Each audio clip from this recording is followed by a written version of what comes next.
اب آیت نمبر 75 سے اللہ تبارک و تعالی درمیان میں مسلمانوں سے خطاب فرما رہے ہیں، اور ان مسلمانوں سے جو یہ چاہتے تھے کہ یہودی اسلام لے آئیں اور اسلام کی مخالفت سے دستبردار ہو جائیں، ان سے خطاب کرتے ہوئے اللہ تبارک و تعالی آگے کی آیات ارشاد فرما رہے ہیں۔ میں ان کی تلاوت کرتا ہوں اور اس کے بعد ان کا ترجمہ اور پھر تھوڑی سی تشریح۔ اعوذ باللہ من الشیطان الرجیم، بسم اللہ الرحمن الرحیم۔ افتطمعون ان یؤمنوا لکم وقد کان فریق منہم یسمعون کلام اللہ ثم یحرفونہ من بعد ما عقلوہ وہم یعلمون۔ وَإِذَا لَقُوا الَّذِينَ آمَنُوا قَالُوا آمَنَّا وَإِذَا خَلَا بَعْضُهُمْ إِلَى بَعْضٍ قَالُوا أَتُحَدِّثُونَهُمْ بِمَا فَتَحَ اللَّهُ عَلَيْكُمْ لِيُحَاجُّوكُمْ بِهِ عِندَ رَبِّكُمْ أَفَلَا تَعْقِلُونَ۔ اولا يعلمون ان اللہ يعلم ما يسرون وما يعلنون ومنهم امیون لا يعلمون الكتاب الا امانی وانهم الا يظنون۔ فویل للذین یکتبون الكتاب بأیدیہم ثم یقولون هذا من عند اللہ لیشتروا به ثمنا قلیلا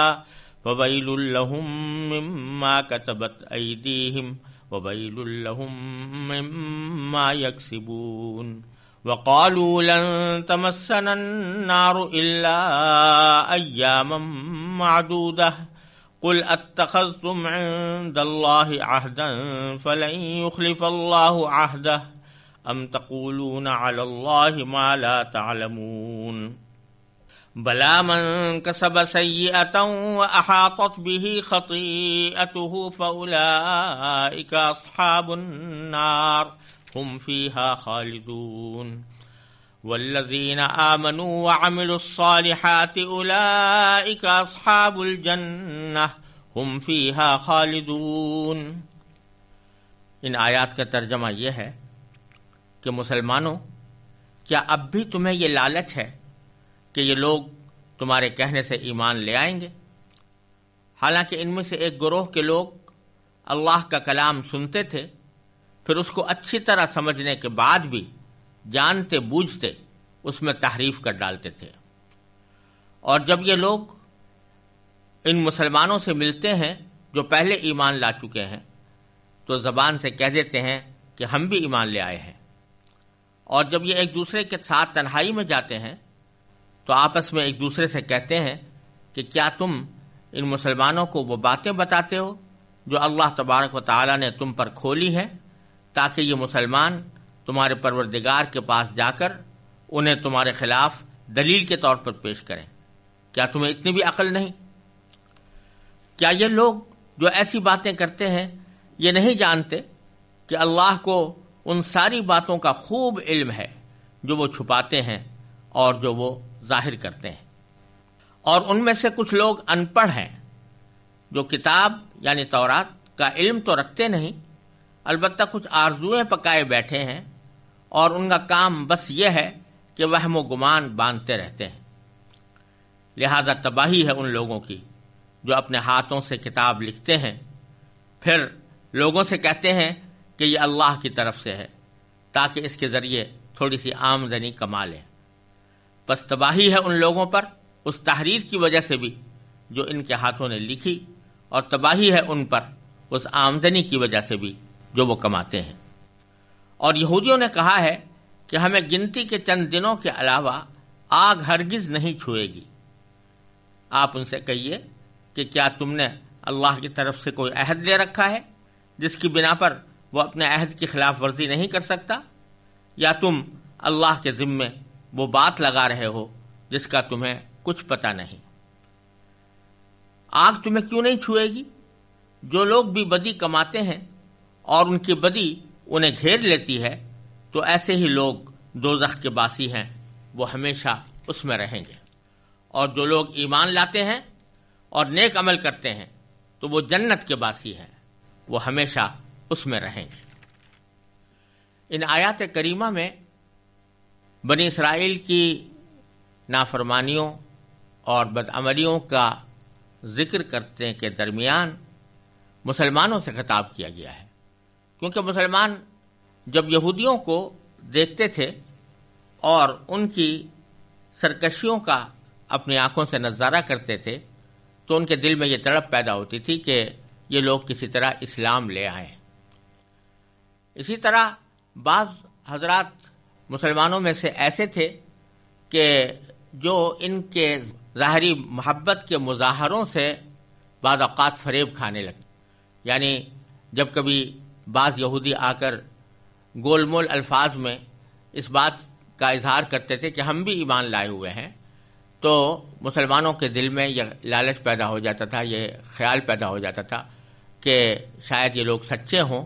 اور ایمان لے آئیں۔ تو اللہ تبارک و تعالی یہاں ان آیات میں مسلمانوں کو متنبہ کرنا چاہتے ہیں کہ ایک تو تم لوگوں کو ان کے ایمان لانے پر اتنا زیادہ افسوس نہ کرنا چاہیے کیونکہ ان کی سرشت ایسی ہے، اور دوسری طرف ان کے ظاہری الفاظ سے دھوکہ نہیں کھانا چاہیے، اور یہ نہ سمجھنا چاہیے کہ ان کے ظاہری الفاظ میں جو معنی ہے وہی ان کو مراد بھی ہیں، در حقیقت یہ کہتے کچھ ہیں اور اندر سینوں میں ان کے کچھ اور بات ہوتی ہے، لہذا ان سے ہوشیار رہنے کی ضرورت ہے۔ اس سیاق میں یہ آیات کریمہ نازل ہوئی ہیں، اور ان میں یہودیوں کے دو قسم کے گروہوں کا ذکر کیا گیا ہے۔ ایک تو یہودیوں میں وہ لوگ تھے جو تورات کے عالم تھے، جن کے پاس تورات کا علم تھا اور وہ تورات کو اچھی طرح پڑھے ہوئے بھی تھے اور اس کے معنی کو بھی سمجھتے تھے۔ وہ لوگ تو ایسے تھے کہ جانتے بوجھتے تورات اللہ تبارک و تعالیٰ کی نازل کی ہوئی کتاب میں جانتے بوجھتے تحریف کرتے تھے، یعنی اس کو بگاڑ کر لوگوں کے سامنے پیش کرتے تھے۔ اور دوسرے گروہ کا جو ذکر فرمایا گیا ہے یہ عام لوگ تھے، تورات کا علم ان کے پاس نہیں تھا، وہ براہ راست تورات سے استفادہ بھی نہیں کر سکتے تھے، لیکن اپنے علماء سے جو باتیں انہوں نے سن رکھی تھیں اس کی بنیاد پر انہوں نے اپنی تمنائیں اور آرزوئیں باندھی ہوئی تھیں کہ ہمیں اللہ تبارک و تعالی آخرت میں جنت عطا فرمائیں گے اور ہمیں آگ یا تو چھوئے گی نہیں، یا اگر چھوئے گی تو چند دنوں کے لیے چھوئے گی، اور اس کے بعد پھر ہمیں ہمیشہ جنت میں رہنا ہوگا۔ تو اس سیاق میں اللہ تبارک و تعالی فرما رہے ہیں مسلمانوں سے کہ افتطمعون ان یؤمنوا لکم، مسلمانوں کیا اب بھی تمہیں یہ لالچ ہے کہ یہ لوگ تمہارے کہنے سے ایمان لے آئیں گے؟ وقد کان فریق منہم یسمعون کلام اللہ، حالانکہ ان میں سے ایک گروہ کے لوگ اللہ کا کلام سنتے تھے، ثم یحرفونہ، پھر اس میں اچھی طرح سمجھنے کے بعد اس میں تحریف کرتے تھے، من بعد ما عقلوہ، بعد اس کے کہ وہ اس کو سمجھ چکے تھے، وہم یعلمون، اور یہ تحریف کا ارتکاب وہ جان بوجھ کر کرتے تھے۔ یعنی فرمایا جا رہا ہے کہ اللہ تبارک و تعالیٰ تمہیں بتانا چاہتے ہیں کہ یہ لوگ ایسے ہیں کہ ایسا نہیں ہے کہ کسی نادانی کی وجہ سے گمراہی میں پڑ گئے ہوں، جہالت کی وجہ سے گمراہی میں پڑ گئے ہوں، بلکہ یہ خوب اچھی طرح جانتے ہیں کہ ان کی تورات میں کیا لکھا ہوا تھا اور اس میں کس طرح اللہ تبارک و تعالیٰ نے نبی کریم سرور دو عالم صلی اللہ علیہ وسلم کی تشریف آوری کے بارے میں ان کو صاف صاف علامتیں بتائی ہوئی تھیں، وہ اس کو اچھی طرح سمجھتے بھی تھے، لیکن جان بوجھ کر تورات میں تحریف کرتے تھے۔ تحریف کے معنی یہ ہے کہ اس کو بگاڑتے تھے، اور بگاڑنے کی دو صورتیں ہوتی ہیں، ایک تو یہ کہ وہ الفاظ ہی میں تبدیلی کر دیں، جو تورات کے اندر اللہ تعالیٰ نے الفاظ نازل کیے تھے ان کو بدل دیں، اور دوسرے معنی تعریف کے یہ ہوتے ہیں کہ الفاظ تو اگرچہ وہی برقرار رہیں لیکن اس کی تعویل ایسی کریں یا اس کے معنی ایسے بیان کریں جو حقیقت کے خلاف ہو۔ پہلی قسم کی تحریف کو تحریف لفظی کہا جاتا ہے اور دوسری قسم کی تحریف کو تحریف معنوی کہتے ہیں، اور اہل کتاب نے اپنی کتابوں میں دونوں قسم کی تعریفیں کی ہیں اور اس کے ثبوت موجود ہیں، اور اس کی تفصیل حضرت مولانا رحمۃ اللہ صاحب کیرانوی رحمۃ اللہ علیہ نے اپنی کتاب اظہار الحق میں بہت وضاحت کے ساتھ اور بڑے مضبوط دلائل کے ساتھ بیان فرمائی ہے۔ اس کتاب کا اردو ترجمہ بائبل سے قرآن تک کے نام سے میری تحقیق اور تشریح کے ساتھ شائع ہو چکا ہے۔ جن حضرات کو یہ بات معلوم کرنی ہو وہ اس کی طرف رجوع کر سکتے ہیں۔ اللہ تبارک و تعالیٰ ان دونوں قسم کی تعریفوں کا ذکر فرما رہے ہیں کہ یہ لوگ اچھی طرح سمجھنے کے بعد بھی جانتے بوجھتے اس میں تعریف کر ڈالتے تھے۔ تو یہ جب لوگ جانتے تھے اور سمجھتے تھے، اس کے باوجود محض اپنی ذاتی خواہشات کی بنا پر یا حسد کی بنا پر یہ تعریف کر رہے تھے، تو ان سے امید کیا رکھی جا سکتی ہے کہ وہ صحیح معنی میں اسلام لے آئیں گے یا صحیح معنی میں حق کو قبول کر لیں گے، کیونکہ یہ کسی غلط فہمی میں مبتلا نہیں ہے، بلکہ گمراہی میں انہوں نے اپنے آپ کو جان بوجھ کر ڈالا ہوا ہے۔ پھر آگے ان کا یہ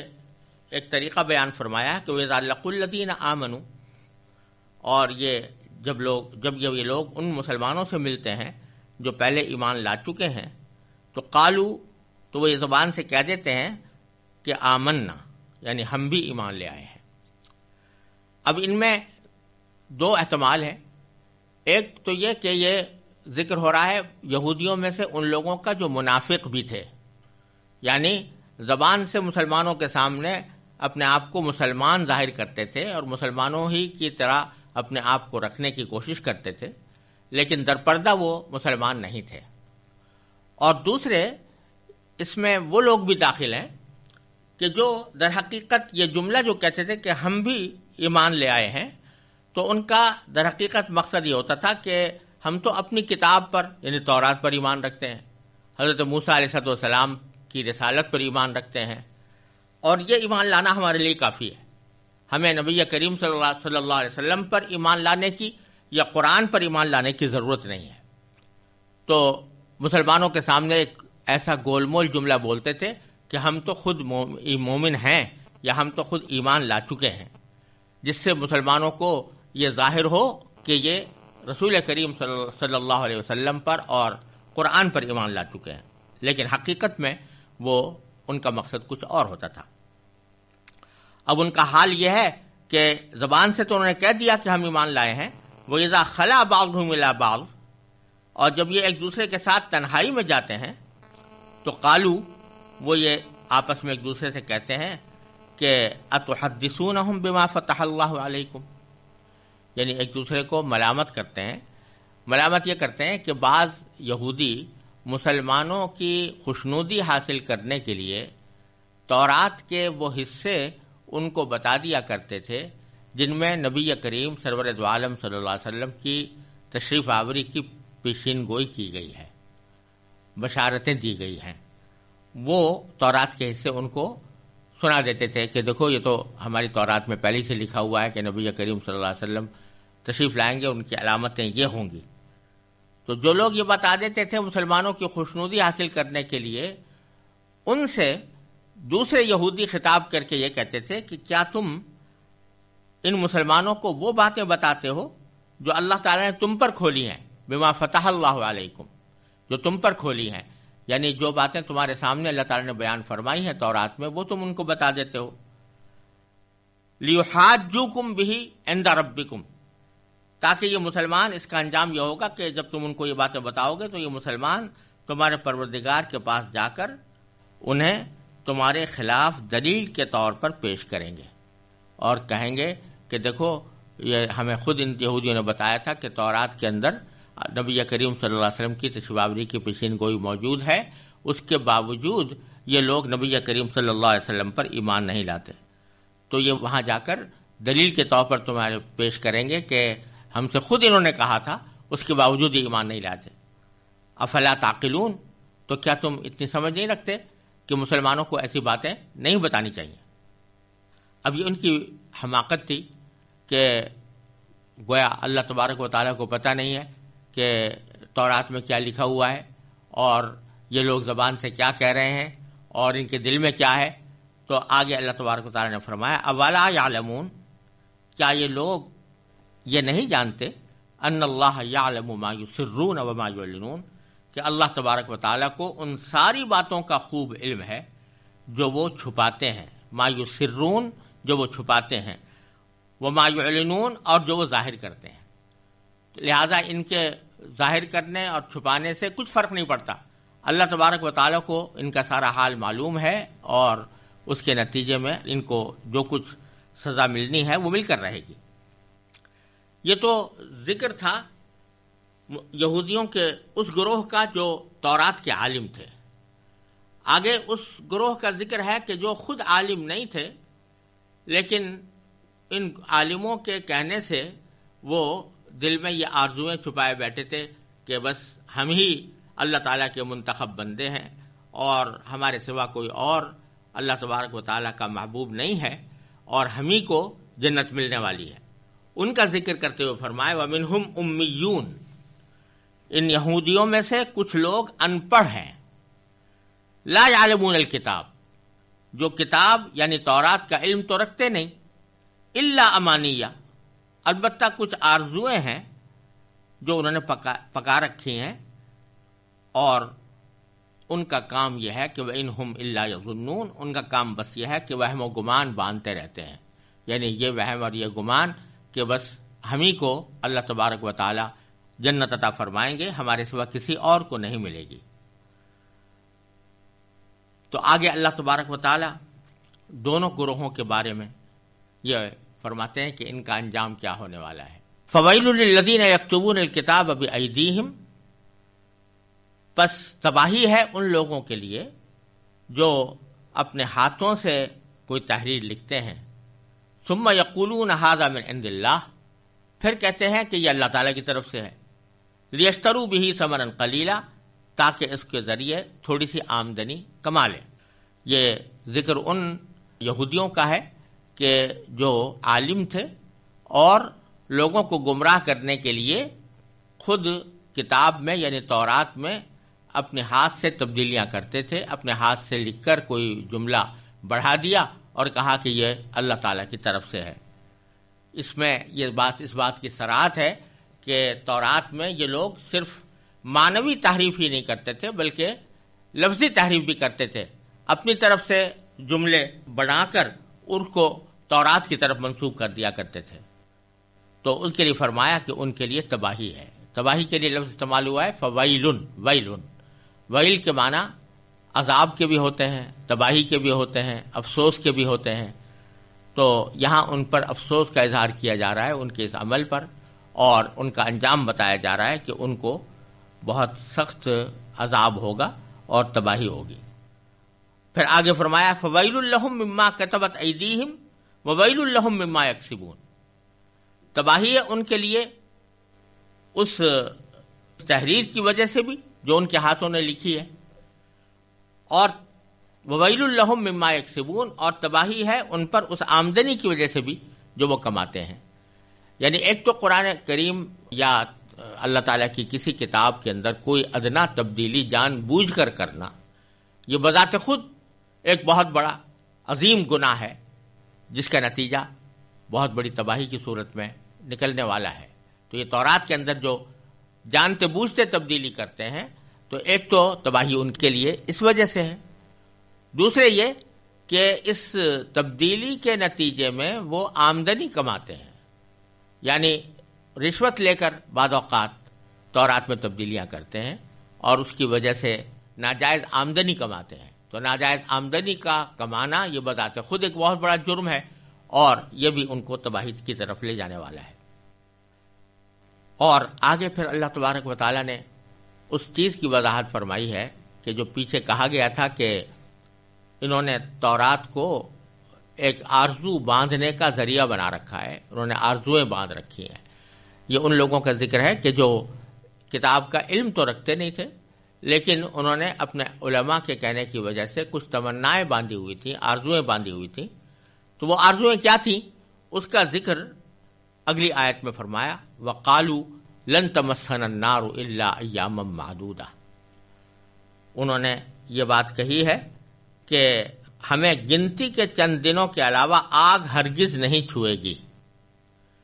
مطلب کہنے کا یہ ہے کہ ہم تو اللہ تعالیٰ کے محبوب بندے ہیں، لاڈلے بیٹے ہیں اللہ تبارک و تعالیٰ کے، لہذا ہم دنیا میں کچھ بھی کرتے رہیں تو اول تو ہم جہنم میں جائیں گے نہیں، اور اگر بہت ہی بدعمالیاں ہوئیں اور اس کی وجہ سے اللہ تبارک و تعالیٰ نے ہمیں دوزخ میں داخل کیا تو بھی کچھ دن وہاں رہیں گے، اور اس کے بعد پھر ہم ہمیشہ ہمیشہ جنت کے باسی بن جائیں گے۔ یہ آرزویں انہوں نے باندھ رکھی تھی۔